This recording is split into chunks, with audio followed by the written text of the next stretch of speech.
స్తోత్రం. హల్లెలూయా. మంచివారు కుడి వచ్చిన మీ అందరికీ ప్రభు అయిన యేసుక్రీస్తు నామంలో నా హృదయపూర్వక వందనాలు తెలియజేస్తున్నాను.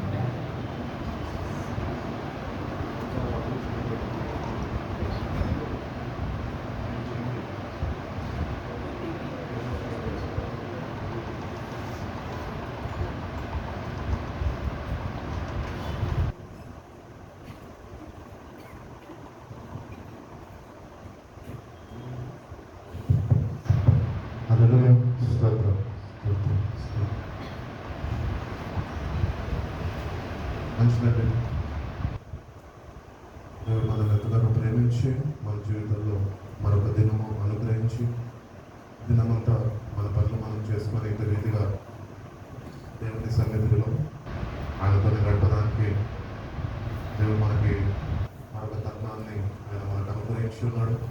కాబట్టి దేవుని మందిరానికి వచ్చిన మనము మన జీవితాన్ని ఆయన దృష్టికి అంగీకారంలో ఉన్నాయా లేదా అని మనం సరి చూసుకొని అట్టి రీతిగానే ఆయన మాట్లాడబోతుండగా నీ మాట వింటాను ప్రభా, సిద్ధపడి ఉన్నాను, సిద్ధపడి వచ్చాను, నువ్వు నాతో మాట్లాడు, నా జీవితంలో నా పక్షాన నేను కార్యాలు జరిగించు ప్రభా అని ప్రభువుని అడిగే వారికి మనం ఉండగలిగితే కనుక దేవుడు తప్పక ఆయన మాట్లాడతాడు.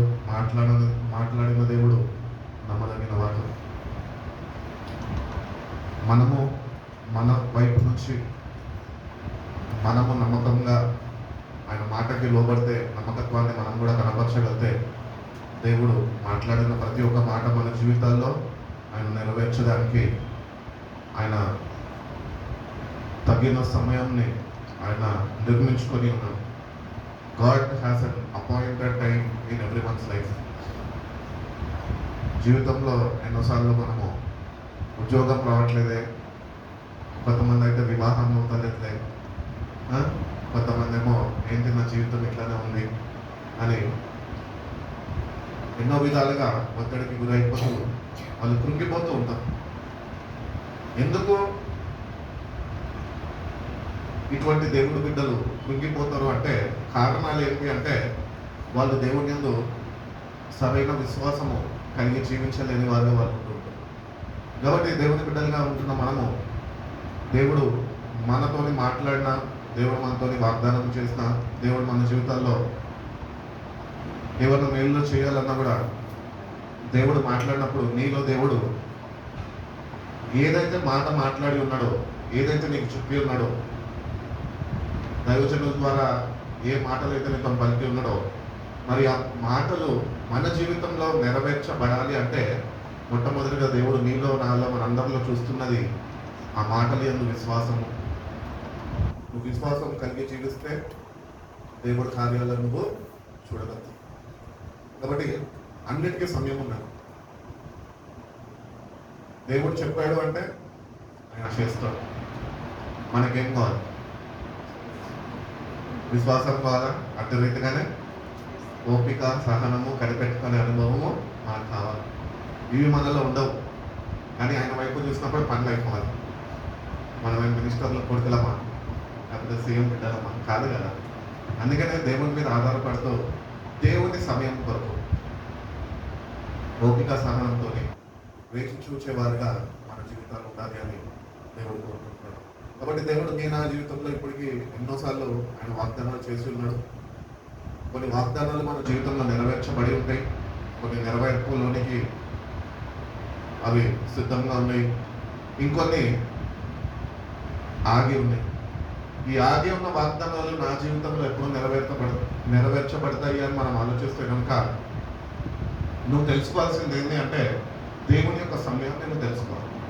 దేవుని సన్నిధిలో వేచి ఉండి, ప్రభువా నీ తగిన సమయంలో, నువ్వు ఏర్పాటు చేసిన సమయంలో, మీరు నా కొరకు నిర్మించిన సమయంలో నువ్వు ఇది చేస్తావు అని అప్పటి వరకు నేను నీ సన్నిధిలో విశ్వాసంతో వేచి చూచే కృపను నాకు దయచేయి ప్రభు అని ప్రభు వైపు చూడగలితే, ప్రభు మీద ఆడుకోగలితే, ప్రభు యొక్క కార్యం కొరకు నువ్వు ఎదురు చూడగలితే ఆయన ఏదైతే నీతో వాగ్దానం చేసి ఉన్నాడో ఆయన తప్పక నీ జీవితంలో అది నెరవేర్పులోనికి తీసుకొస్తాడు. ఎందుకు నెరవేరుస్తాడో చెప్పగలుగుతున్నాను అంటే ఆయన నీతో మాట్లాడాడు, మాట్లాడిన దేవుడు నమ్మదగిన వాడని మనం తెలుసుకున్నాము. అదే రీతిగానే నాతో మాట్లాడిన దేవుడు నా పక్షాన ఆయన కార్యము జరిగిస్తాడు అని నేను మీన్ టైంలో ఈ సమయంలో నేను ఏం చేస్తున్నానంటే నేను ఆ కార్యం ఎప్పుడు జరిగిస్తాడా అని ఆయన వైపు ఎదురు చూస్తున్నాను. కాబట్టి ఎదురు చూస్తుండగా దేవుడు నన్ను చూస్తున్నాడు. నేను ఆయన చూస్తున్నా, ఆయన నన్ను చూస్తున్నాడు. ఎందుకంటే నాకు ఒక మాట ఇచ్చాడు. ఆయన ఆ మాట నెరవేర్పు కొరకు నేను ఆయన వైపు చూస్తున్నప్పుడు ఆయన నా వైపు చూస్తున్నాడు. ఆయన చూడగానే కార్యాలు జరిగిపోగానే తగిన సమయము ఈ మధ్యకాలంలో దేవుడు ఏం చేస్తాడు అంటే నీకు అనేక విషయాలు ఆయన నేర్పిస్తాడు. ఓపిక సహనం ఏంటో నీకు నేర్పిస్తాడు. ఆయన మీద, ఆయన కొరకు, ఆయన సన్నిధిలో ఎట్టి రీతిగా నువ్వు వేచి ఉండాలో ఆయన నీకు నేర్పిస్తాడు. కాబట్టి దేవుడి దగ్గరకు వచ్చిన మనము వాగ్దానం చేసిన దేవుడు నమ్మదగిన వాడని మనందరికీ తెలుసు. కానీ మనమే మన నమ్మకత్వాన్ని కోల్పోయి ఉన్నాం. దేవుడికి చెప్తాం, ప్రభా రోజు పొద్దున్న చేసి ప్రార్థన చేస్తాం, 2 రోజులకు వచ్చాడు అంతే. 3వ రోజు నుంచి ప్రార్థన ఉండదు, దేవుడు ఉండడు, వాక్యం ఉండదు, ఏమీ ఉండదు. ఎందుకంటే మనం నమ్మదగిన వాడు అయినప్పటికీ ఆయన నమ్మదగిన వాడు, మనం నమ్మదగిన వారు కానప్పటికీ ఆయన నమ్మదగిన దేవుడే. కాబట్టి దేవుడితో సాహసిస్తూ మనము కూడా ఆయన ఇచ్చిన ఈ జీవితంలో నమ్మకంగా మనం ముందుకు కొనసాగాలి. రక్షణ పొందుకుంటే సరిపోదు, కానీ రక్షణని కాపాడుకునే వారిగా మనం ఉండాలి. కాబట్టి దేవుడు వాగ్దానం చేస్తే కనుక అది ఆలస్యం అవ్వచ్చు. ఆలస్యం అయినప్పటికీ దేవుడు గొప్ప కార్యాలు మీ జీవితంలో ఆయన జరిగిస్తూ, మన ఎక్స్పెక్టేషన్స్ ఏదో ఉంటాయి, కానీ దేవుడి ఎక్స్పెక్టేషన్స్ మన పట్ల అవి ఇంకో రీతిలో ఉంటాయి. కాబట్టి దేవుని యొక్క సమయం కొరకు, దేవుని యొక్క కార్యాల కొరకు మనమైన సన్నిధిలో వేచి చూచే అనుభవంలోనికి మనము నడిపింపబడాలి. ఎవరు నడిపిస్తారు? పరిశుద్ధాత్ముడు నడిపిస్తాడు. ఎప్పుడు నడిపిస్తాడు? ఎవరిని నడిపిస్తాడు? ఎందరికైతే దేవుని కొరకు సమయం ఇచ్చేవారుగా సమయం ఉందో వాళ్ళని మాత్రమే నడిపించగలరు. అందుకని మన జీవితాల్లో దేవుడు మనకు ఒక దినాన్ని ఇచ్చాడు. ఈ దినాల్లో మనం ఇవ్వాల్సిన సమయం ఆయనకి ఇచ్చి ఉన్నామా? ఒకవేళ నువ్వు దేవుడికి ఇవ్వాల్సిన సమయం నువ్వు ఇవ్వకపోతే కనుక ఆయన నిన్ను నడిపించలేడు, నడిపించడానికి కూడా ఇష్టపడాడు. ఎందుకంటే నీకు సమయం లేదు.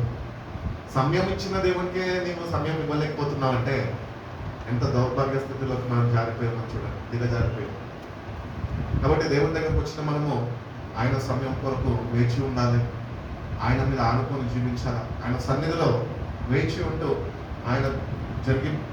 ఆయన జరిగిస్తున్న కార్యాలని మనము సంతోషంతో రిసీవ్ చేసుకోవాలి.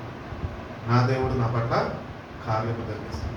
అబ్రహాంకి చెప్పాడు, నేను నీ కుమారుడిని ఇస్తాను. అప్పటికే మృతతుల్యం అయిపోయింది. ఎవరు? సారమ్మ. ముసలి వయసు, పండు ముసలి వయసు. అప్పటికి కూడా ఆమె దేవుడి యందు విశ్వాసము కలిగి ఉంది. చెప్పాడు, చేస్తాడు. కొన్ని చెప్పినాడు 75 సంవత్సరాలకి చెప్పినాడు, వెంటనే చేసేసాడు. ఇంకొక 25 సంవత్సరాలు వెయిట్ చేయించాడు. రమారమి 100 ఏళ్ళ సమయంలో 100 సంవత్సరాలకి అప్పుడు గర్భము ధరించింది. కాబట్టి ఈ మీన్ టైంలో దేవుడు నీకు అనేక విషయాలు నేర్పించాలని ఇష్టపడుతున్నాడు. కాబట్టి ఈ ప్రాసెస్లో మనం ఉంటున్నాం అని మనం ఎప్పుడు మర్చిపోతాం. ప్రాసెస్ ఎట్లుంటుందంటే ఒక్కసారి ప్రారంభం అయితే అది కడపట్టించే వరకు నువ్వు ప్రాసెస్లోనే ఉన్నావు. కానీ మనం ఏం చేస్తాం తెలుసా? దేవుడు చెప్పి నేను ప్రాసెస్ ఆయన నడిపిస్తుంటే ఆ ప్రాసెస్లో మనం ఏం చేస్తాం తెలుసా? ఆయన మార్గాలు విడిచిపెట్టేసి మన ఇష్టానుసారంగా మనము వేరే ప్రయత్నాలు చేసుకుంటూ జీవిస్తుంటాం. అందుకనే దేవుడు నీ పట్ల కార్యాలు ఆయన జరిగించలేకపోతుంది. ప్రాసెస్ అంటే ప్రారంభం అవుతుంది. ఫర్ ఎగ్జాంపుల్ ఎయిర్పోర్ట్కి వెళ్తాం. ఎయిర్పోర్ట్కి వెళ్ళి నేను ఎక్కడికైనా విదేశాలకి ట్రావెల్ చేయాలి. నా డాక్యుమెంటేషన్ ప్రాసెస్ ఉంటుంది. ఆ డాక్యుమెంటేషన్ ప్రాసెస్ నేను అక్కడ ఇచ్చినప్పుడు, అధికారులకు ఇచ్చినప్పుడు నేను వాళ్ళ ముందు ఉండాలి. ఎందుకంటే వాళ్ళకి ఏమైనా క్వశ్చన్స్ నన్ను అడిగారనుకో, ఎందుకు, ఏ పర్పస్ మీద వెళ్తున్నావు అంటే నా డాక్యుమెంటేషన్ అంతా ట్రావెల్ డాక్యుమెంట్స్తోని వాళ్ళు నన్ను అడుగుతారు. అవి ప్రాసెస్ అయినాక స్టాంప్ అప్రూవ్డ్ అని కొడితేనే నేను లోపలికి వెళ్ళగలుగుతాను, వేరే ఒక దేశానికి ప్రయాణం చేయగలుగుతాను. కాబట్టి ఈ ప్రాసెస్లో నేను డాక్యుమెంట్స్ అక్కడ వాడేసి నేను వెళ్ళి ఏ కాఫీనో ఏ కెఫ్టేరియాలో కూర్చొని ప్రాసెస్ అయిపోయాక నాకు చెప్పండి నేను వస్తా అంటే ఊరుకుంటారా? ఊరుకోరు. మన జీవితాలు కూడా అట్ట రీతిగానే ఉన్నాయి. ఏంటి అంటే దేవుని దగ్గరకు వస్తాము, ఏవేవో ప్రేయర్ రిక్వెస్ట్లు దేవుని దగ్గర పెడతాము. అవి దేవుడు జవాబు ఇచ్చేంత వరకు కూడా ఆయన దగ్గర వేచి ఉన్నాము. అవి జరిగిస్తాను దేవుడు అప్రూవల్ అని కొడతాను స్టాంపింగ్ వరకు కూడా మనము ఆయనకి సమయం ఇవ్వము. అందుకని మనం ప్రాసెస్లో మనమే దేవుడు కార్యాలు జరగనీయకుండా మన జీవితాల్లో మనమే మన నిర్లక్ష్య స్వభావాన్ని కలిగి జీవిస్తున్నాం. నీలో నిర్లక్ష్య స్వభావమే దేవుని కార్యాలను జీవితంలో జరిగించలేకపోతుంది. కాబట్టి నిర్లక్ష్యంలో ఉండక దేవుని సన్నిధిలో వేచి ఉంటే ఒక అధికారి దగ్గర పోయినప్పుడే భయభక్తులతోనే ఉంటామే. ఎందుకంటే ఆయనతో నీకు అవసరం. ఆయన స్టాంపు కొడితేనే నువ్వు విదేశాలకు వెళ్ళగలుగుతావు. మరొక అధికారి దగ్గర నువ్వు అంత భయభక్తులు ఉంటే అక్కడ కూడా ఏమైనా ప్రార్థన చేసుకుంటారు కదా క్రైస్తవులు, ప్రభావం ప్లీజ్ ప్రభావ ఒక్కసారి కన్విక్షన్, ఒక్కసారి స్టాంపింగ్ అయిపోవాలి ప్రభావ. నేను అక్కడ కూడా దేవుడిని తలుస్తాను. ఇంకా స్టాంపింగ్ ఒకవేళ దేవుడు ప్రార్థన ఆలకించి స్టాంపింగ్ చేసినాకో నాకు తెలిసి వీళ్ళ పేరెంట్స్ వీళ్ళోళ్ళు పెద్దోళ్ళు ప్రార్థన చేసి పంపించాలి, కానీ వీళ్ళైతే ప్రార్థన చేసుకోవాలి. ఫస్ట్ వెళ్ళిపోవాలి, లోకాన్ని చూసి లోకము అనుభవించాలి అన్న తొందరలో నేను ఉంటాను. మన జీవితాల్లో కూడా ఆ తొందరపాటు అట్లనే ఉంటుంది. దేవుడు చెప్పాడు అంటే ఆయన చేస్తున్నాడు అన్న సమయం కూడా మనం ఆయనకి ఇవ్వము. వేచి చూసి అనుభవంలోకి మనం వెళ్ళము. అందుకనే ఆలస్యమైనప్పటికీ దేవుని బిడ్డలుగా జీవిస్తున్న మనము దేవా ఆలస్యమైనప్పటికీ నేను కృంగిపోకుండా దిగజారిపోకుండా నా విశ్వాసాన్ని కోల్పోకుండా నీ వైపు చూసే స్థిరమైన మనస్సు నాకు దయచేయి ప్రభా అని ప్రభు దగ్గర పెట్టుకుంటే కనుక ప్రభు ఆలస్యము చేసినప్పటికీ ఎందుకు ఆలస్యం చేస్తున్నావు సార్? నీ విశ్వాసాన్ని బలపరచడానికి, నువ్వు విశ్వాసంలో స్థిరపరచబడాలని, నువ్వు నిలకడగా నిలబడాలని, ఆయన వైపు చూసి ఆయన మీద ఆధారపడే వారు ఉండాలని దేవుడు కొన్నిసార్లు మన జీవితాల్లో ఆలస్యం చేస్తూ ఉంటాడు. కాబట్టి ఆలస్యం అవుతుంది అని మనం తొంగిపోవద్దు.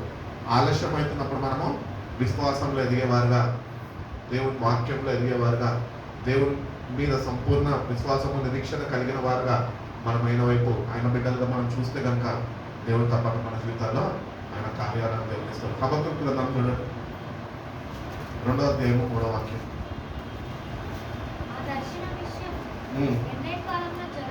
నిర్ణయ కాలములో జరుగును, సమాప్తమగుటకై ఆతురపడుచున్నది.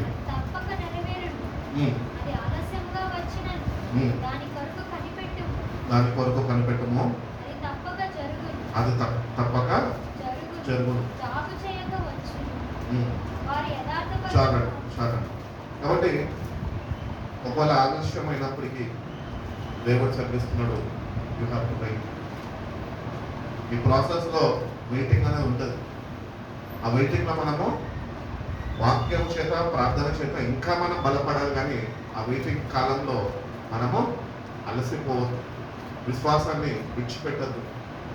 దేవుని వైపు చూసేవారుగానే ఉండాలి, కానీ దేవుడిని విడిచిపెట్టి లోకం వైపు లేకపోతే ఇతరుల వైపు చూసేవారుగా ఏమాత్రమో ఉండదు. అందుకని అంటున్నాడు ఆలస్యమైనప్పటికీ అని జరిగించే దేవుడు అయినా. హల్లెలూయా. కాబట్టి మనము వేచి ఉండగలిగితే దేవాన్ని కార్యము నేను చూడాలి, నువ్వు నాకు నీ సహాయాన్ని పంపుచుండగా అది నేను పొందుకోవాలి అని నువ్వు కానీ వెయిట్ చేస్తే ఆయన సన్నిధిలో దేవుడు తప్పక ఆయన సహాయాన్ని నీ జీవితంలో ఆయన పంపుతాడు, ఆయన నీకు సహాయం చేస్తాడు. అందుకని బైబిల్ చెప్తుంది ఆపత్కాలంలో ఆయన నమ్మదగిన సహాయకుడు. నువ్వు ఏ ఆపత్లో ఉన్నావు నాకు తెలియదు. మందిరానికి వస్తున్నావు, కూర్చుంటున్నావు, అన్నం చూస్తున్నావు, చక్కగా స్మైల్ ఇస్తున్నావు, బాగానే ఉన్నా అని మీద పై రూపంలో ఏమో సంతోషంగా ఉన్నట్టుంటున్నావు, కానీ నీ లోపల ఎన్ని తొందరపాట్లు ఉన్నాయో ఎవరికి తెలుసు? నాకు తెలియనప్పటికీ కూడా నేను ప్రకటిస్తున్న దేవుడికి సమస్తము తెలుసు. హల్లెలూయా. కాబట్టి మన జీవితంలో మనము పక్కన వాళ్ళ గురించి కాదు, కానీ మనము ఎట్టి రీతిగా దేవుని మీద ఆధారపడుతున్నాము. How are you depending on God? ఎవడో చెప్తే మనం దేవుని మీద ఆధారపడద్దండి. వ్యక్తిగతంగా మనం ఆధారపడి ఇతరులని కూడా ఆధారపడే వారిగా మన జీవితాలు మార్చబడాలి. కాబట్టి దేవునితో నువ్వు సరైన సావాసం, నీ సావాసాన్ని సరిదిద్దుకుంటే, సరి చేసుకుంటే, ఆయన వైపు నువ్వు చూడగలిగితే ఆయన నీ జీవితంలో ఇప్పటివరకు చేసిన వాగ్దానాలు ఆలస్యం అయినప్పటికీ ఆయన జరిగించే దేవుడు అయిపోయింది. All you need is faith and patience. విశ్వాసము ఇంకా సహనము, ఓపిక అనేది దేవుని సన్నిధిలో నువ్వు కనపరిస్తే కనుక ఒక్కొక్కటిగా నీ జీవితంలో ఆయన నెరవేరుస్తాను అని తెలియజేస్తున్నాడు. ప్రసంగి గ్రంథం నాకు కదా, ప్రసంగి గ్రంథం సార్ 3వ అధ్యాయం 1 వచ్చి చదువుతాం. ప్రతి దానికి సమయము కలదు, ఆకాశము కింద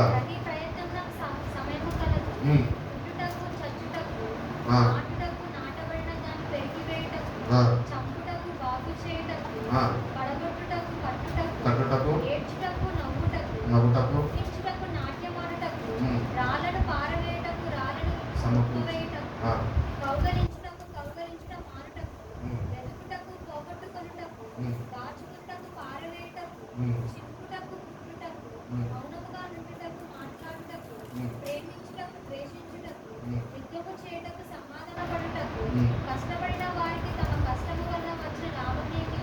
చాలా ఇక్కడ తెలియాల్సిన there is a time and season for everything.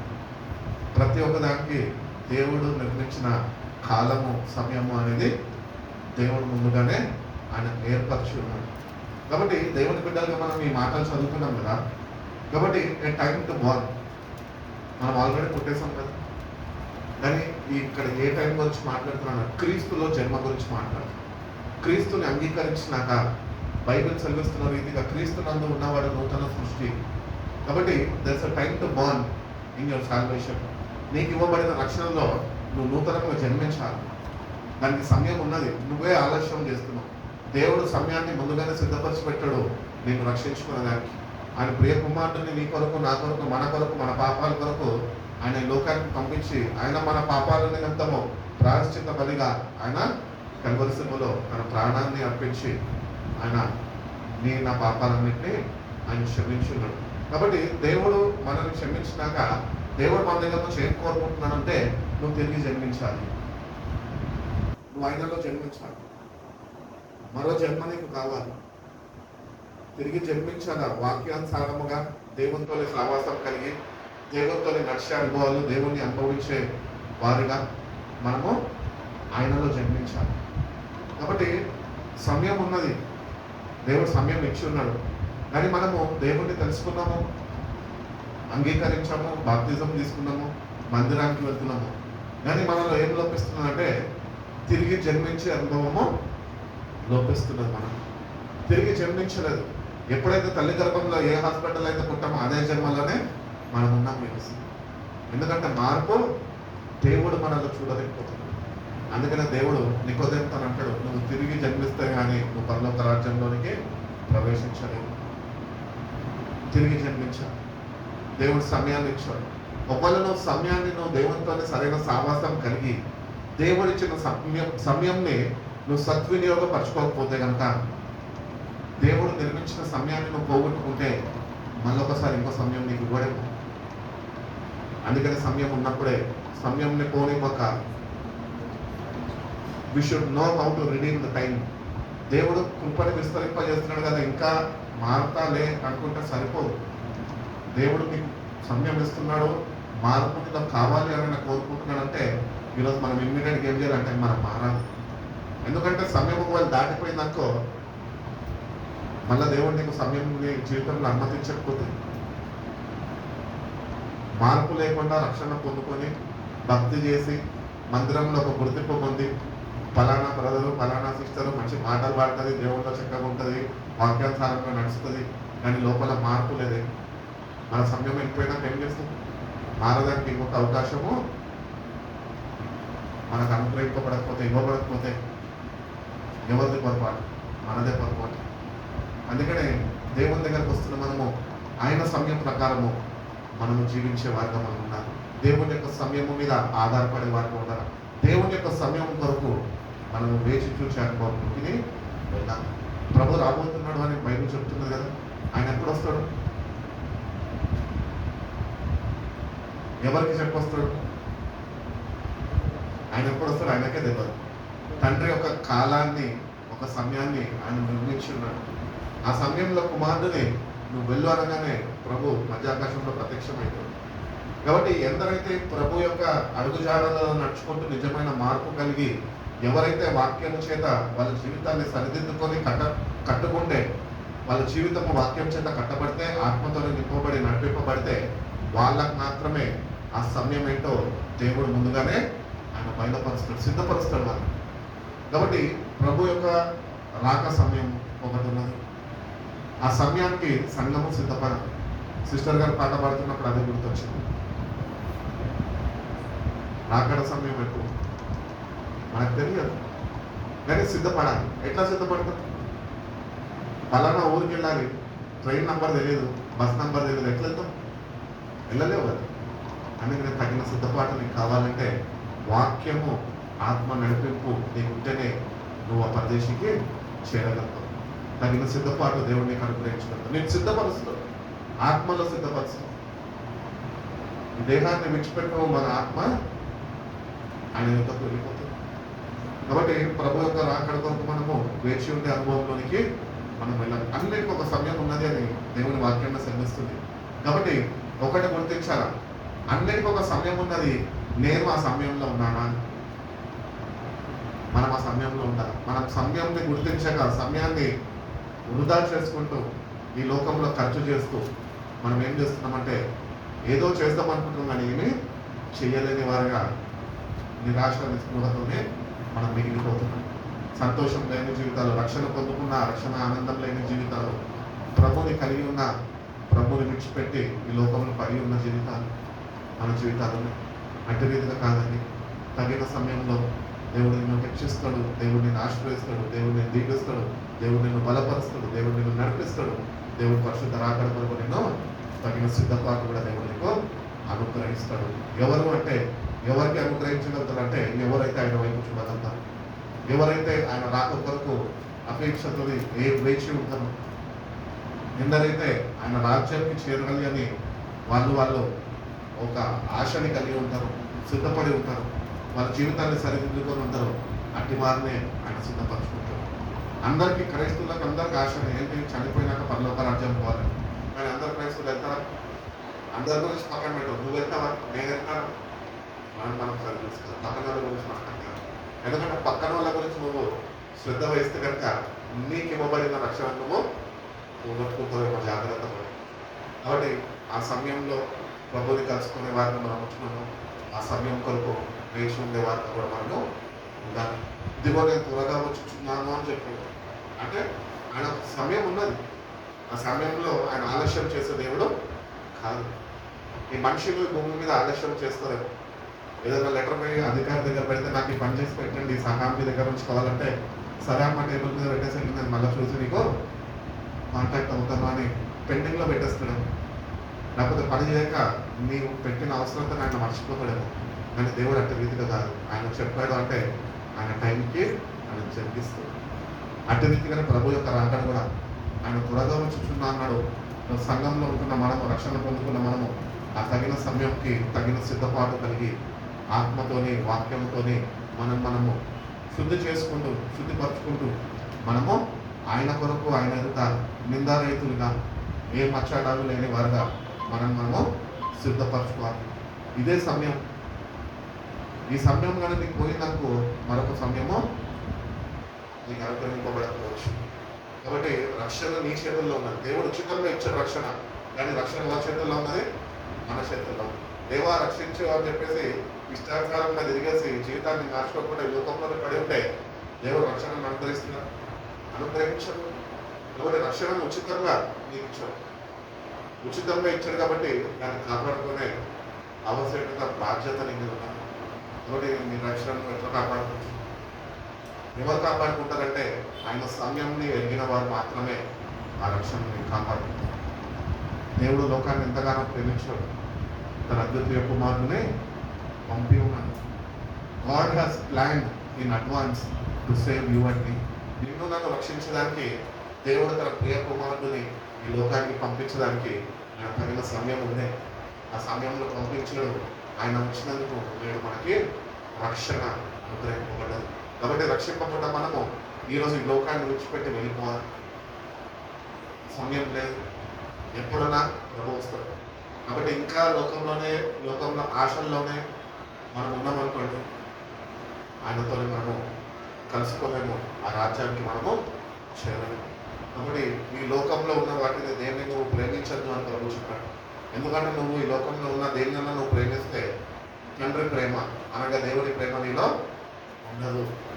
దేవుని ప్రేమ నీలో లేకపోతే దేవుని రాజ్యంలో నీకు స్థానము లేదు అని మనము గుర్తించాలి. అందుకని లోకము శాశ్వతం కాదు అని మనకు తెలుసు, కానీ లోకమే కావాలి మనకి. మీటింగ్ ఉందంటే రోజు 3 గంటలు ప్రార్థన ఉందండి రండి అంటే వస్తారు. వద్దు, టైం లేదన్న ఆఫీస్కి వెళ్ళిపోవాలి. లోకంలోనే ఉండాలి, కానీ దేవుళ్ళో ఉండడానికి ఇష్టపడము. వారంలో 3 రోజులు భక్తి చేస్తే చాలు, శుక్ర శని ఆదివారం చాలు. సోమవారం, మంగళవారం, బుధవారం, బేస్తవారము లోకం. ఇటు రీతిగా కాదండి, ప్రతిదినము దేవునితో నీ సరైన సావాసం కలిగి నీ సమయం ఏంటి ప్రభా, నీ సమయ ప్రకారము నా జీవితంలో కార్యాలు జరిపించు ప్రభా. నీ తగిన సమయంలో నువ్వు నన్ను ఆశీర్వదిస్తావు. నువ్వు నా కొరకు నిర్మించిన సమయం కొరకు నేను వేచి ఉంటున్నాక ప్రభా, నువ్వు నన్ను బలపరచు, నా విశ్వాసాన్ని స్థిరపరచు అని దేవుని అడిగితే కనుక దేవుడు తప్పక నీ విశ్వాసాన్ని నన్ను బలపరుస్తాడు, అన్ని రీతిగా నీ జీవితాన్ని స్థిరపరుస్తాడు. ఒక్కసారి నువ్వు విశ్వాసంలో బలపరచబడగలితే, ఒక్కసారి నువ్వు కానీ వాక్యంలో నీ జీవితం స్థిరపరచబడగలితే దేవుని యొక్క కార్యాలు నువ్వు నీ కళ్ళారా నువ్వు చూడగలవు. కాబట్టి మనం ఎందుకు దేవుని యొక్క కార్యాలు చూడలేకపోతున్నామంటే మనం ఇంకా ఆయనలో అనగా వాక్యంలో ప్రార్థనా జీవితంలో మనము స్థిరపరచబడలేదు. అంటే పరిశుద్ధాత్మతోనే అన్యున్న సావాసం లేదు. ఎందరైతే ఆత్మచేత నడిపింపబడతారో వాళ్ళు మాత్రమే నా కుమారులు అన్నాడు దేవుడు. కాబట్టి ఈ ఆత్మచేత నడిపింపబడ్డ వారు ప్రతిదినము వాళ్ళు ఇష్టపడతారు ప్రార్థన చేయడానికి. ప్రతిదినము వాళ్ళు ఎప్పుడు ప్రార్థన చేద్దామా అని వాళ్ళు దేవుని సన్నిధి కొరకు వాళ్ళు సమయాన్ని వెచ్చిస్తూ, సమయాన్ని సిద్ధపరచుకుంటూ దేవునితో గడపడానికి ఇష్టపడుతూ ఉంటారు. అట్టి రీతిగా మనం కూడా మన జీవితాన్ని మార్చుకొని ఎక్కువ సమయము మనకి దొరికినప్పుడల్లా ప్రభుత్వాన్ని గడిపేవారుగా, ఆయన నామాన్ని స్తుతించేవారుగా, ఆయన చేసిన ప్రతి ఒక్క మేలును తలపోసుకుంటూ కృతజ్ఞత భావంతో మన హృదయము ఆయన సన్నిధిలో కుమ్మరించేవారుగా మనం ఉండాలి. We should be filled with the heart of gratitude. కృతజ్ఞత హృదయంతో ఆయనలో జీవించడం నేర్చుకోవాలి. ఏదో దేవుడు మేలు చేస్తేనే దేవానికి థ్యాంక్స్ అని చెప్తాం. అదే కష్టం వచ్చిందనుకో, ఏంటి ప్రభు ఇట్లా అయింది అని ప్రభుని ప్రశ్నించేవారుగా మనం ఉంటాం. అంటే చంచల మనసు కలిగిన వారము. అప్పుడు వరకు దేవుడేమో కార్యాలు చేస్తాడు, నా దేవుడు గొప్పవాడు అని చెప్పు. కానీ ఏ కార్యం అయితే దేవుడు చేస్తాడు అనుకున్నా చేయలేదో అప్పుడే దేవుడిని ప్రశ్నించేవాడుగా నువ్వు నీ విశ్వాసాన్ని, నిరీక్షణలన్నీ కోల్పోతావు.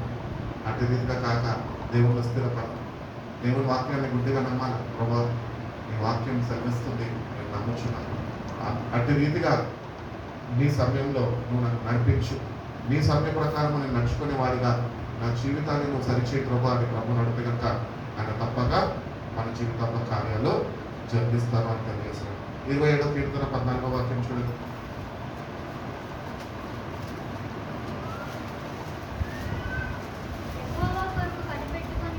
కనిపెట్టుకొని ఉండము, ధైర్యము తెచ్చుకొని. ఎక్కడి నుంచి తెచ్చుకుందాం కాదు, ఎక్కడి నుంచి తెచ్చుకుందాం?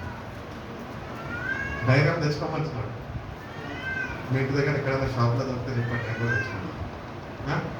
యెహోవా కొరకు కనిపెట్టు, ధైర్యము తెచ్చుకో అంటున్నాడు. ఎక్కడి నుంచి తెచ్చుకుంటావు ధైర్యము? సూపర్ మార్కెట్లో దొరకదు, లోకంలో దొరకదు. ధైర్యం ఎక్కడ దొరుకుతుంది?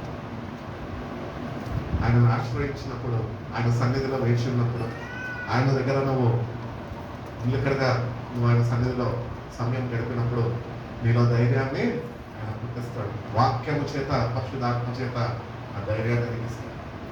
కాబట్టి ఆ ధైర్యాన్ని పొందుకోవాలి దేవుని సన్నిధిలో వేచి ఉంది. నాకు ఒకప్పుడు చాలా పెరుకోండి, నేను ఇంట్లో ఏమో అమ్మల ముందు గట్టిగా వడనారాన్ని చూసుకుంటా అంటారు. మా చిన్నప్పుడు మా అమ్మలు అనేటోళ్ళు, అరే వాళ్ళు వస్తున్నారు కానీ ఇప్పుడు మన పని అయిపోయింది అని చెప్తున్నారు. రాని చూసుకుంటారు, ఎవడొస్తాడో రాని అని చెప్పి చెడ్డీ వేసుకొని, చిన్న పిల్లల్ని టీషర్ట్ వేసుకొని అటు ఇటు కర్ర గిర్ర దొరికితే పట్టుకొని తిరుగుతుండే. అప్పుడు మా వాళ్ళు ఏం చేస్తుందంటే అని కొడతారు అంతే. కర్ర ఎక్కడుందో నేను ఎక్కడుందో నాకు తెలియదు, కానీ మొత్తానికైతే మంచం కింద ఉంటాడు. ఎందుకు? అమ్మ నాన్న ఉన్నారు, వీళ్ళందరూ ఉన్నారు, ధైర్యం ఉంది. కానీ ఓడో బయట వచ్చి తక్కువ కొట్టాడే, ఏమో చేస్తాడన్న భయము కూడా నాన్ననే. ఇటు రీతిగా మన జీవితాలు ఉంటాయండి. ప్రభుత్వం అంటే ధైర్యం తెచ్చుకోవాలి. ప్రభుత్వం నువ్వు సరైన సావాసం కలిగి ఉంటే, ప్రభుత్వాన్ని నువ్వు ఆనుకొని జీవించగలిగితే ఆయన నువ్వు బలహీన సమయాల్లో ఆయన బలపరిచే దేవుడై ఉన్నాడు, నువ్వు ధైర్యపరిచే దేవుడై ఉన్నాడు. నువ్వు దేనికి కూడా భయపడద్దు అని దేవుడు తన వాక్యంలో 365 రోజులకి సరిపోయిన వాక్యము దేవుడు మనకి ఇచ్చి ఉన్నాడు. కాబట్టి ఆయన నీతో ఉన్నాడు. అదే ధైర్యం మనకి. ఈరోజు అధైర్యం పడద్దు క్రైస్తవు. ప్రభువుని బట్టి అతిశయించాల, ప్రభువుని బట్టి ధైర్యాన్ని పొందుకోవాలి. ఎవరిని ఆయన ధైర్యపరుస్తాడు అంటే ఆయన సన్నిధిలో వేచి ఉన్న వారిని మాత్రమే ఆయన ధైర్యపరుస్తాడు. దానియేలు సింహాల గృహంలోకి పోవడానికి కారణము ఏదైనప్పటికీ కూడా ఆయన ధైర్యంగా ఎందుకు వెళ్ళాడు సార్? ప్రభుతో ఉన్నటువంటి సావాసం కలిగి జీవించాడు. ప్రభు సింహాల బోన్లో ఉంటాడు అని దానియాలకి తెలుసు. దానియాలు మరొక స్థలంలో బోన్లో వేయబడకు దానియాలు ఉంటున్న స్థలంలో ఆ దేవుడు దానియాలతో ఉన్నాడు అని దానియాలకు బాగా తెలుసు. అనుభవం దానియాలకు ఉన్నది. అందుకనే ధైర్యంగా సింహాల బోన్లో కూడా వెళ్ళాము. అటు రీతిగా మనం చూసుకున్నట్టు షడ్రక్ కూడా ఆ ప్రతిమకి ముఖము మీరు ఏం చేసినా ఏం లేదు. అప్పటికి కూడా వాళ్ళు ఎంత ధైర్యంగా ఉన్నారంటే, మా దేవుడు మమ్మల్ని కాపాడినా కాపాడకపోయినా మేమైతే ఆ ప్రతిమకు మేము మొక్కము అని ఒక ధైర్యముతోని వాళ్ళు చెప్పగలరు. ఎందుకు ఎక్కడి నుంచి వచ్చిన ధైర్యం అంటే వాళ్ళ ప్రార్థనా జీవితం, ప్రభుత్వాన్ని సావాసం, ప్రభు కొరకు వేచి ఉన్నారు. అనుకూల పరిస్థితుల్లో ప్రతికూల పరిస్థితుల్లో దేవుని సన్నిధిలో వేచి ఉండే అనుభవాలు వాళ్ళకు ఉన్నాయి. వేచి ఉంటుండగా ధైర్యాన్ని తెచ్చుకున్నారు వాళ్ళు. ఎవరిని బట్టి ధైర్యాన్ని తెచ్చుకున్నారు? ప్రభువుని బట్టి ధైర్యాన్ని తెచ్చుకున్నారు. మా ప్రభు మమ్మల్ని విడిచిపెట్టాడు, మా ప్రభు మమ్మల్ని ఎక్కడ అవమానపరచాడు, మా ప్రభు మమ్మల్ని ఎక్కడ త్రోసివేయడు, మా ప్రభు నాతోనే ఉంటాడు అన్న విశ్వాసంతో అదే ధైర్యంతో వాళ్ళు ముందుకు వెళ్ళగలరు. మన జీవితాల్లో కూడా ప్రభు కొరకు వేచి ఉన్నప్పుడు ఉట్టి వేచి ఉంటే సరిపోదు, కానీ వేచి ఉంటున్న నువ్వు ఆ ధైర్యాన్ని పొందుకోవాలి. నన్ను ధైర్యపరచు ప్రభు అని ప్రభుని అడగాలి. అడిగితే అడగకపోతే అమ్మన్న అన్నం పెట్టదు. అట్టి రీతిగా నువ్వు ప్రభుని అడగాలి. ప్రభా నీ సన్నిధిలో వేచి ఉంటుండగా నన్ను ధైర్యపరచు. ఆ ధైర్యాన్ని పొందుకోవాలి. ధైర్యంతో నింపబడాలి. ఎప్పుడైతే నువ్వు వాక్యం చేత నీ జీవితాన్ని సరిదిద్దుకుంటావో, ఎప్పుడైతే పరిశుద్ధాత్మ దేవుడు నీలో నివసించడం ప్రారంభిస్తాడో, నీళ్ళు నడిపించడం ప్రారంభిస్తాడో, నీకు ప్రతి ఒక్కటి ఆయన తెలియజేస్తూ నీకు బోధిస్తూ ఆయన నడిపిస్తాడో, అప్పుడు నువ్వు ధైర్యంగా ఉండదు. కాబట్టి ధైర్యం తెచ్చుకో. ఈరోజు ధైర్యం లేకుండా దేవుని దగ్గర ఉంటే దేవుని బిడ్డలు పిలవడతామా? మన ప్రభు ఎవరండి? యూదా గోత్రపు సింహమై ఉన్నాడు. మన సింహం పిల్లలు భయపడతాయా? రారా చూసుకుంటాడు. వెళ్ళగలుగుతామా? సింహాన్ని చూస్తాము భయపడతాము. సింహం పిల్లల్ని చూస్తే భయపడతామా? అవి చిన్నమైనప్పటికీ వాటి స్వభావం మారుతుందా? క్రూరమైన స్వభావం వాళ్ళు కలిగి ఉంటాయి. అవి ధైర్యంగా ఉంటాయి. అడ్డరెట్టుగానే దేవుని బిడ్డల్లో వచ్చిన మనం కూడా ధైర్యాన్ని తెచ్చుకోవాలి. ప్రభువుని బట్టి ప్రభు కొరకు మన బైబిల్లో చూసుకున్నట్లయితే అపోస్తులందరూ దేవుని చేత ఏర్పరచబడ్డ వారందరూ ఆత్మతో నింపబడి ధైర్యముగా ప్రభు కొరకు ఏది ఏమైనప్పటికీ మేము ప్రభు కొరకు నిలబడతామన్న ధైర్యం వాళ్ళు ఉన్నది. అతి సాక్షులుగా మార్చబడడానికి కూడా ఆ ధైర్యం ప్రభు దగ్గర నుంచి వాళ్ళు పొందుతున్నారు. వాళ్ళ ప్రాణాలు సైతం వాళ్ళు త్యాగము చేయడానికి వాళ్ళు ప్రభుని అంతగా కలిగి జీవించారు, ప్రభుని అంతగా ప్రేమించారు. ఆ ధైర్యం వాళ్ళలో ఉన్న వెంటనే అపోస్తులందరూ వాళ్ళ ప్రాణాలు దేవుని కొరకు అర్పించగలరు. కాబట్టి ప్రభు కొరకు నిలబడాలండి. నువ్వు ప్రభుత్వం ఎప్పుడైతే సావాసం చేస్తావో, ఎప్పుడైతే ప్రభు కొరకు వేచి ఉంటావో, ప్రభు నిన్ను ధైర్యపరుస్తుంది.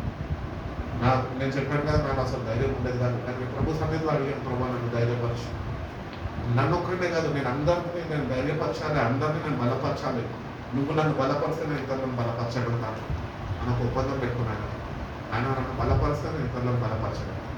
ఆయన నన్ను బలపరచకపోతే ఇతరులను నేను బలపరచగలుగుతాను, బలపరచు. అందుకని ప్రభు దగ్గరకు వస్తున్న మనము ఆయన దగ్గర నుంచి శక్తిని, బలాన్ని పొందుకోవాల, ధైర్యాన్ని పొందుకోవాల.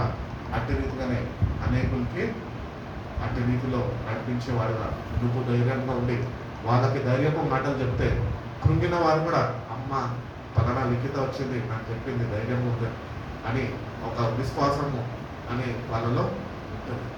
అదే కృంగుదల మాటలకి గురిగేస్తే ఏమైపోతాం? ఇంకా కృంగిపోతుంది. అందుకని మనం ఇతరులను కృంగదీసే వారికి ఉండదు, కానీ ఇతరులని బలపరిచేవారుగా, ధైర్యపరిచేవారుగా ప్రభు చేత మనము ధైర్యాన్ని పొందుకుంటే ఇతరులని ఆదరించడానికన్నా, ఇతరులని ఓదార్చడానికన్నా, ఇతరులని బలపరచడానికన్నా ఫస్ట్ ఆఫ్ ఆల్ నువ్వు ప్రభు సన్నిధిలో వేచి ఉండి ఆ ధైర్యాన్ని నువ్వు పొందుకోవాలి అని దేవుడు కోరుకుంటున్నాడు. ఏప్రిల్ రాసిన పత్రిక 10వ అధ్యాయము 36, 37 ముగించుకున్నాం. వీరు దేవుని చిత్తము నెరవేర్చిన వారై వాగ్దానము పొందు నిమిత్తము మీకు ఓర్మి అవసరమై ఉన్నది. ఇంకా కాలము బహు కొంచెంగా ఉన్నది. వచ్చుచున్నవాడు ఆలస్యం చేయక వచ్చును. చాలండి. కాబట్టి for you have need of endurance. ఏమి ఓర్పు అనేది నీకు కావాలంట. ఓపికతోని నువ్వు వేచి ఉందా. ఆయన ఆలస్యం చేసే దేవుడు కాదు. ఆయన చెప్తున్నాడు, నేను వస్తున్నాను. నువ్వు వేచి ఉన్నావు కనుక ఆయన దగ్గర నుంచి నువ్వు ఏ బహుమానము అయితే నువ్వు పొందుకోవడానికి నువ్వు వేచి ఉన్నావు, అది ఇవ్వడానికి ఆయన సిద్ధంగా ఉన్నాడు. ఆయన ఎప్పుడన్నా వస్తాడు, ఎప్పుడన్నా ఇస్తాడు. ఇప్పుడు రక్షణ పొందుకున్న మన అందరము మేము పరలోక రాజ్యానికి ఇవ్వాలంటే ఏం కిరీటం కావాలి మనకి? జీవ కిరీటం కావాలి. జీవ కిరీటం నేను మీకు ఇస్తాను అన్నాడు. మరి ఎవరికి ఇస్తాడు? బాప్తిజం తీసుకున్న వాళ్ళందరికి ఇస్తాడా? ఇయ్యాడు. మరి ఎవరికి ఇస్తాడు?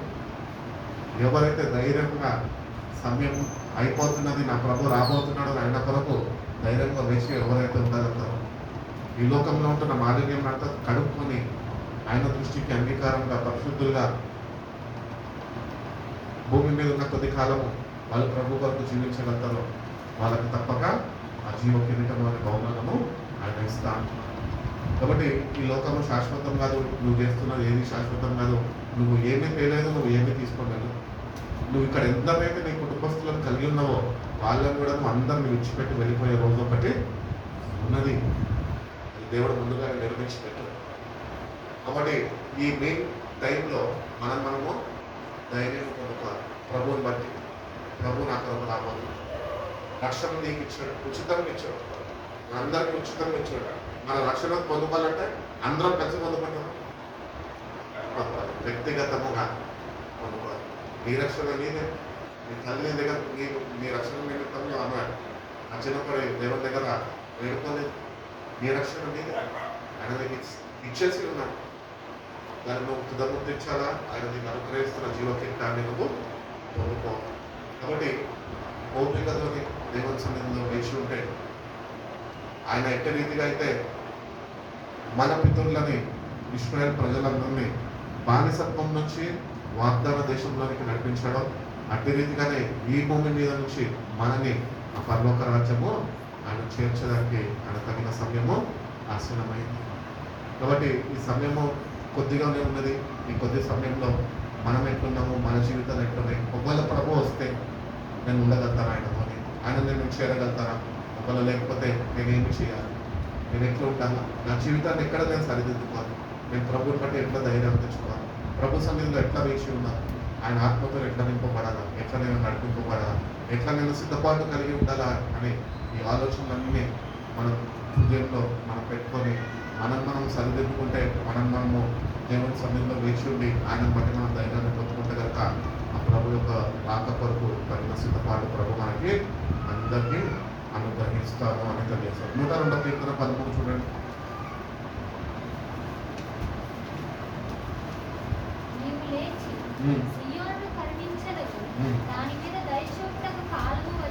దాని మీద దయ చూపుటకు కాలము వచ్చును, నిర్ణయ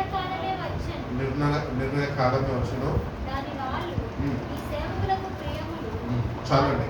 కాబట్టి దేవుడు తెలియజేస్తున్నాడు, ఒక నిర్ణయించిన సమయము ఒకటి వస్తున్నది. కాబట్టి ఆ సమయము ప్రతి ఒక్కరు ఎదుర్కోవాలి. ఆ సమయానికి తగిన సిద్ధపాటు మనము కలిగి జీవించాలి. ఒకవేళ నేను సిద్ధపడకపోతే I can be in that appointed time.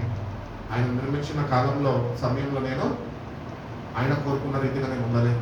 అందుకే నేను దేవుడు నిర్మించిన సమయం ఏంటో గుర్తించి ఆయన రాక త్వరలో ఉంది కాబట్టి ఈ లోకం వైపు చూడక మీ ఆత్మ రక్షణ విషయం మీరు శ్రద్ధ వహించి మిమ్మల్ని మీరు అనుగ్రహింపబడిన రక్షణని కాపాడుకోండి. జాగ్రత్తగా భయపడుతూ ఉంటుతూనే దాన్ని కొనసాగించండి అని వాక్యం చదివిస్తుంది.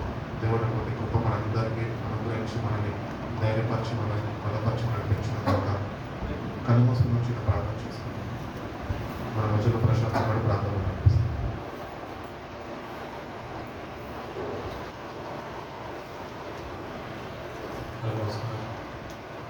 దగ్గర తండ్రి కృపలపై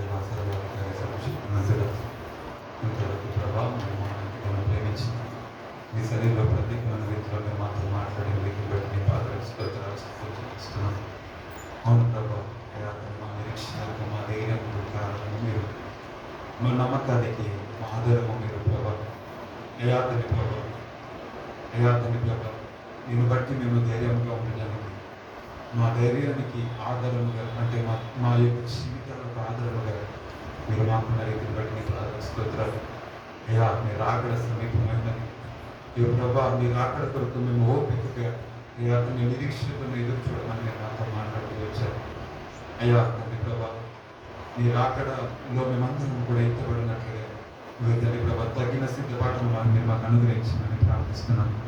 అయ్యా తండ్రి ప్రభా మీ ఎదుట నిందారహితులుగా నిర్దోషులుగా ఉండి ఈ ప్రభా నీ రాకడలో మేము ఎత్తబడినట్లుగా కృపను మాకు అనుగ్రహించమని ప్రార్థిస్తున్నాను. అయ్యా తండ్రి ప్రభా ప్రతికూల పరిస్థితులు స్థితిగతులు ఏవైనా కానీ ఇంకో ప్రభా నీ సన్నిధిలో మేము నీ యందు మేము ధైర్యం పొందుకోవడానికి, నీ యందు మేము విశ్వాసం కలిగి ఉండడానికి, అయ్యా నీ యందు మేము నమ్మిక ఉంచడానికి కృపను మాకు అనుగ్రహించమని ప్రార్థిస్తున్నాము. ఇక వాక్యం సెలవిస్తుంది, మీ మనస్సు మారి మీ నూతన పరచబడట వలన నీ వాక్యం సెలవిస్తుంది. ఇక తండ్రి మా మనస్సు నీ మీద ఉంటున్నట్లుగా అయా నీ మీద మేము అయా తండ్రి ఆనుకొని జీవించడానికి కృపను మాకు అనుగ్రహించమని ప్రార్థిస్తున్నాం.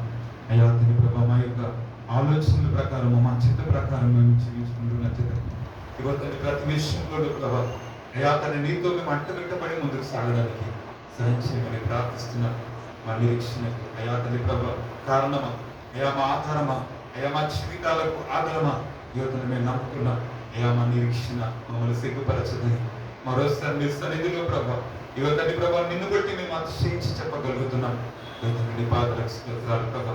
అయా మీరు చేసిన మేలన్నింటిని బట్టి నీ పాదలకు స్తోత్రాలు. ఈ విధంగా యువతని ప్రభా ఈ సమయంలో మాతో మాట్లాడి తిరిగి మమ్మల్ని బలపరిచి ధైర్యపరిచిన రీతిని బట్టి నీ పాదలకు స్తోత్రాలు. అయ్యా ఈ రాత్రి ప్రత్యేకమైన రీతిలో మా పిల్లలందరూ జ్ఞాపకం చేసుకో. ఎవరైతే కలవరముతో దిగులతో భయముతో అయా తండ్రి ప్రభా స్థితిగతులలో అయా తండ్రి ఇబ్బందులు ఇరుకుల్లో చిక్కుకొని ఎందరైతే ప్రభా ఆధారం లేక యువతని కొట్టుమెట్టి ఆడుతూ నీకు ఆలోచనకు వచ్చినారు. మీరు దర్శించింది ప్రభా నీ వాక్యం చేత మీరు మాట్లాడినారని నేను నమ్ముతున్నా. అయా తండ్రి ప్రభా ఆ ధైర్యము అయా తండ్రి ప్రతిదినం అయా తండ్రి ప్రభా మీరు ప్రతి విషయంలో ఏదో ఒక కోణంలో మీరు మాతో మాట్లాడుతూ ప్రతిదినం మీరు మాకు సెలవిస్తుంది. నేను మీకు తోడుగా ఉన్నాను, ధైర్యంగా ఉంటున్నాను, నేను భయపడవని మీరు ఎన్నోసార్లు మాతో మాట్లాడిన రీతిగా ఈ రాత్రి మీరు మమ్మల్ని బలపరిచినందుకు స్తోత్రం.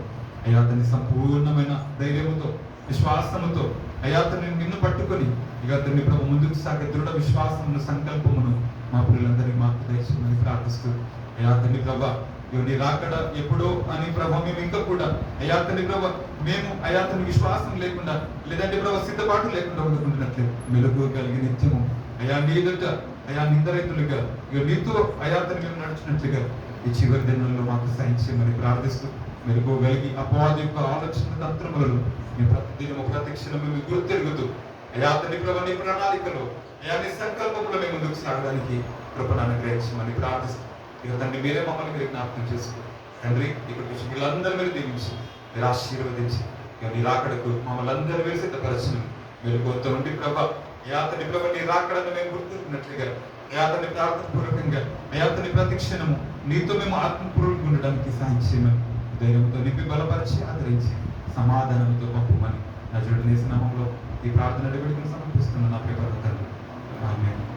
రక్తమేషన్ సిల్వర్ రక్తం ప్రభు రక్తం సంపూర్ణ విషయం అపాధికులకు నాశనం కలుగుగాక ఈ స్నానం తీసుకుంటారు.